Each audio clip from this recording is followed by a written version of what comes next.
নমস্কাৰ, আপোনালোকক স্বাগতম জনাইছোঁ অসম ফিচাৰ ইউটিউব চেনেললৈ। আশা কৰোঁ আপোনালোকৰ খবৰ ভাল। তো ডিব্ৰুগড় ইউনিভাৰ্চিটিৰ ফালৰ পৰা ইণ্টিগ্ৰেটেড কোৰ্চৰ কাৰণে নটিচ প্ৰকাশ কৰিলে। তো অফিচিয়েলি নটিচ আহি গ'ল। তো এই ভিডিঅ'টোত নটিচখনত কি আছে সেই সকলোবিলাক তথ্য আলোচনা কৰিম। তো কি কোৰ্চ আছে, কোৰ্চৰ লিষ্ট, তো ডিব্ৰুগড় ইউনিভাৰ্চিটিৰ এণ্ট্ৰেন্স এক্সাম হয়নে, তেওঁলোকৰ পৰা পাৰ্চেণ্ট বেচিছত চিলেকশ্যন হয়, নেক্সট ক'ত কিমান চিট আছে, CUETৰ থ্ৰুটো ইয়াৰে এডমিশ্যন লয়, তাত কিমান পাৰ্চেণ্ট চিট আছে, list of course selection procedure, সকলোবিলাক তথ্য ভিডিঅ'টো জনাম। আপোনালোকে ভিডিঅ'টো স্কিপ নকৰাকৈ সম্পূৰ্ণকৈ চাব। আৰু যদি আমাৰ চেনেলটো প্ৰথমবাৰৰ বাবে আহিছে ছাবস্ক্ৰাইব কৰি কাষৰ বেল আইকনটো অন কৰি থৈ দিব। আৰু আমাৰ হোৱাটছআপ গ্ৰুপত জইন হৈ যাব, লিংক ডেছক্ৰিপশ্যনত দিয়া থাকিব। তো আপোনালোকে নটিচখন ডিব্ৰুগড় ইউনিভাৰ্চিটিৰ অফিচিয়েল ৱেবছাইটৰ পৰা ডাউনলোড কৰিব পাৰিব আৰু আমাৰ ৱেবছাইটৰ পৰা ডাউনলোড কৰিব পাৰিব। তো আমাৰ ৱেবছাইটৰ লিংক ডেছক্ৰিপশ্যনত দিয়া আছে। ডাউনলোড নটিচ বুলি আপোনালোকে পাব, তাত ক্লিক কৰাৰ পিছত এনেকুৱা ধৰণে ইণ্টাৰফেচ আহিব। তো তলৰফালে স্ক্ৰল ডাউন কৰিব লাগিব। তো তলৰফালে স্ক্ৰল ডাউন কৰাৰ পিছত ইয়াতে ইম্পৰ্টেণ্ট ৱেব ছেকশ্যন বুলি আছে।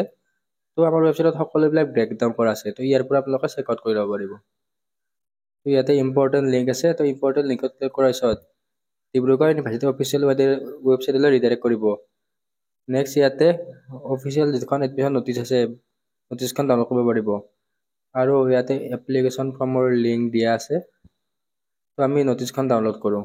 তো নটিচখনৰ কাৰণে আপোনালোকে ইয়াৰ পৰা ডাউনলোড কৰিব পাৰিব।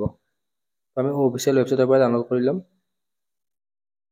তো এনেকৈ ক্লিক কৰাৰ পিছত অফিচিয়েল ৱেবছাইটলৈ আপোনালোকে আহি যাব।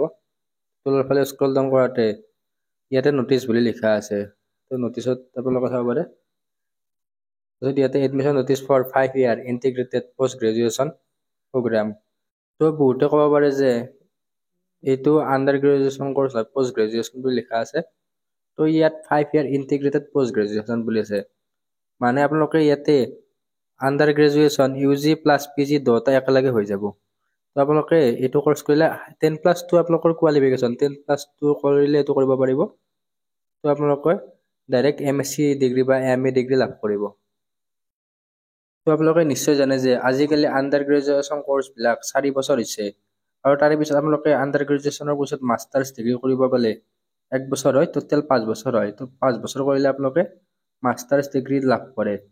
কিন্তু ইণ্টিগ্ৰেটেড কৰ্চটো কৰিলে আপোনালোকে আণ্ডাৰ গ্ৰেজুৱেশ্যনৰ পিছত পষ্ট গ্ৰেজুৱেশ্যন কৰিব নালাগে। তো under graduation plus post graduation একেলগে হৈ যায়। আপোনালোকে 5 বছৰ পঢ়িব লাগিব, একেলগে পঢ়িব লাগিব।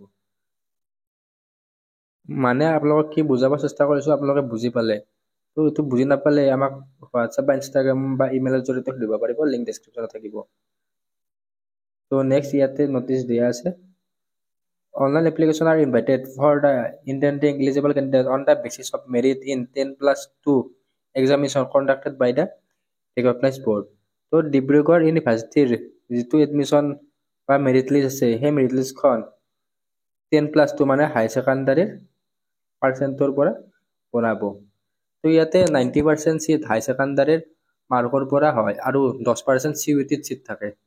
মানে 90% ইয়াৰে চিট মেৰিট লিষ্ট বা ইয়াৰে যিটো নৰ্মেল এপ্লাই আছে তাৰ পৰা হ'ব আৰু 10% চিট CUETৰ পৰা ল'ব।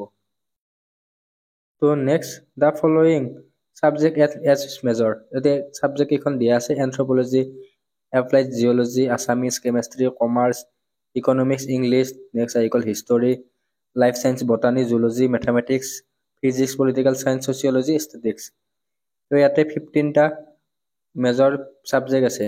তো আপোনালোকে যিটোৰ কাৰণে ইণ্টাৰেষ্টেড হয় সেইটো আপোনালোকে ইয়াতে এপ্লাই কৰিব পাৰিব। Next eligibility criteria. তো এলিজিবল ক্ৰাইটেৰিয়াৰ ক্ষেত্ৰত আপোনালোকে 10+2 হাই ছেকেণ্ডাৰী দিয়া হ'ব লাগিব। আৰু ইয়াতে পাৰ্চেণ্টেজ ৰিকুৱাৰমেণ্ট আছে। তো আপোনালোকে মিনিমাম 60% পাব লাগিব। তো যদি জেনেৰেল কেটেগৰীৰ পৰা বিলং কৰে তেনেহ'লে ডিব্ৰুগড় ইউনিভাৰ্চিটি এডমিশ্যন ল'বৰ কাৰণে আপোনালোকৰ মিনিমাম 60% লাগিব। তো আৰু 60% পালে যে আপোনালোকে চিট পাব তেনেকুৱা নহয়, তেওঁলোকৰ ফালৰ পৰা মেৰিট লিষ্ট দিব। তো মেৰিট লিষ্টত কাট অফ যাব। নেক্সট ইয়াতে 55% বাকীবিলাকৰ কাৰণে SC, ST, OBC, EWS, physically হেণ্ডিকেপৰ কাৰণে 55% আপোনালোকৰ হাই ছেকেণ্ডাৰীত লাগিব। তো ইয়াতে হাই ছেকেণ্ডাৰীত আপোনালোকৰ টোটেল মাৰ্কটো হিচাপ কৰিব। Next application procedure. তো ইয়াতে আপোনালোকে 2খন এপ্লিকেশ্যন ফৰ্ম ফিল আপ কৰিব লাগিব। তো আপোনালোকে নোট কৰক যে আপোনালোকে 2খন এপ্লিকেশ্যন ফৰ্ম ফিল আপ কৰিব লাগিব। তো এই কি এপ্লিকেশ্যন ফৰ্ম হয়?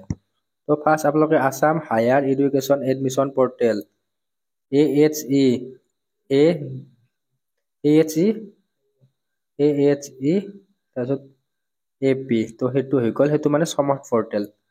আপোনালোকে ইয়াতে লিংকটো দিয়া আছে এডমিশ্যন আছাম এডমিশ্যন সমৰ্থ AC.in। তো এইটো ৱেবছাইটৰ পৰা আপোনালোকে এপ্লাই কৰিব লাগিব। তো আপোনালোকে প্ৰথমতে সমৰ্থ পৰ্টেল এপ্লাই কৰিলে, তো সমৰ্থ পৰ্টেলৰ এতিয়া এপ্লাই চলি আছে, কিন্তু আপোনালোকে ৰিজাল্ট দিয়াৰ পিছত ভালকৈ এপ্লাই কৰিব পাৰিব। এতিয়া বেছিক ৰেজিষ্ট্ৰেশ্যনখিনি সমৰ্থ পৰ্টেলত চলি আছে। তো ইয়াৰে লাষ্ট ডেট দিয়া নাই, কাৰণ হাই ছেকেণ্ডেৰী ৰিজাল্ট দিয়াৰ পিছতে ইয়াৰে লাষ্ট ডেট দিব। আপোনালোকে সমৰ্থ পৰ্টেলত বেছিক ৰেজিষ্ট্ৰেশ্যনখিনি কৰিব পাৰিব। তো সমৰ্থ পৰ্টেল হৈ গ'ল। Next, the candidate are advise to register in the above portal to and apply for the admission. তো ফাৰ্ষ্টটো আপোনালোকে সমৰ্থ পৰ্টেল এপ্লাই কৰিব লাগিব। হয়তো তেওঁলোকে পাছত নটিফিকেশ্যন দি দিব পাৰে যে আপোনালোকে ডিব্ৰুগড় ইউনিভাৰ্চিটিত এপ্লাই কৰিব লগা হ'ব পাৰে। তো এতিয়ালৈকে কেৱল সমৰ্থ পৰ্টেলতে নটিচ দিছে। আপোনালোক সমৰ্থ পৰ্টেলত ডিব্ৰুগড় ইউনিভাৰ্চিটিৰ কাৰণে এপ্লাই কৰি ল'ব। নেক্সট, চিলেকশ্যন প্ৰচিডিউৰ দিয়া আছে। তো চিলেকশ্যন প্ৰচিডিউৰ ইয়াতে 90% of seats in its department of Dibrugarh university shall be filled up on the basis of merit in 10+2 examination. তো এইটো আপোনালোকক ভিডিঅ'ৰ সন্মুখতে কৈছিলোঁ যে ইয়াৰে 90% চিট পাৰ্চেণ্ট বেচিছত হ'ব।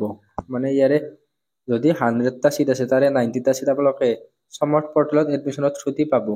আৰু 10% চিটটো আপোনালোকৰ CUET, তো কমন ইউনিভাৰ্চিটি এণ্ট্ৰেন্স টেষ্ট যিটো CUET আছে তাৰে পৰা ল'ব। তো 90% চিট আপোনালোকৰ সমৰ্থ পৰ্টেলৰ পৰা হ'ব আৰু 10% চিট CUETৰ পৰা। তো বহুত কলেজতে CUETৰ পৰা 10ৰ পৰা 20% চিটে দিয়ে। তো নেক্সট, এডমিশ্যন চিডিউল। তো এডমিশ্যনৰ কাৰণে নটিচটো ডিব্ৰুগড় ইউনিভাৰ্চিটিৰ ৱেবছাইট www.dibru.ac.in তেওঁলোকে প্ৰকাশ কৰিব। তো ইয়াতে ফেচিলিটিজ দিয়া আছে ষ্টুডেণ্টৰ কাৰণে। তো আপোনালোকে ইয়াতে কি কি ফেচিলিটি আছে চাই ল'ব পাৰিব। তো ইয়াতে বহুতকেইটা ফেচিলিটি আছে। আপোনালোকক training for different kind of competitive exam, তো ইয়াতে কম্পিটিটিভ এক্সামৰ কাৰণে ট্ৰেইনিঙো কৰায়, NET, SET, UPSC এইবিলাক। তো আপোনালোকে এইখিনি চাই ল'ব। তো আপোনালোকে নিশ্চয় গম পালে যে ডিব্ৰুগড় ইউনিভাৰ্চিটিৰ এডমিশ্যন প্ৰচেছ কেনেকুৱা হ'ব। তো নতুন নটিচৰ কাৰণে বা ৰেগুলাৰ আপডেটৰ কাৰণে আপোনালোকে ডিব্ৰুগড় ইউনিভাৰ্চিটিৰ ৱেবছাইটটো চেক আউট কৰি থাকিব পাৰে। আৰু আমাৰ হোৱাটছআপ গ্ৰুপ বা টেলিগ্ৰাম গ্ৰুপতো দি দিম, আপোনালোকে হোৱাটছআপ আৰু টেলিগ্ৰাম গ্ৰুপত জনাই ল'ব। তো এই ভিডিঅ'টোত এইখিনি আছিল। আশা কৰোঁ আপোনালোকে ভিডিঅ'টো ভাল পালে। তো ভিডিঅ'টো আপোনালোকৰ বন্ধুবৰ্গৰ সৈতে শ্বেয়াৰ কৰি দিব আৰু চেনেলটো ছাবস্ক্ৰাইব কৰিব নাপাহৰিব। ধন্যবাদ।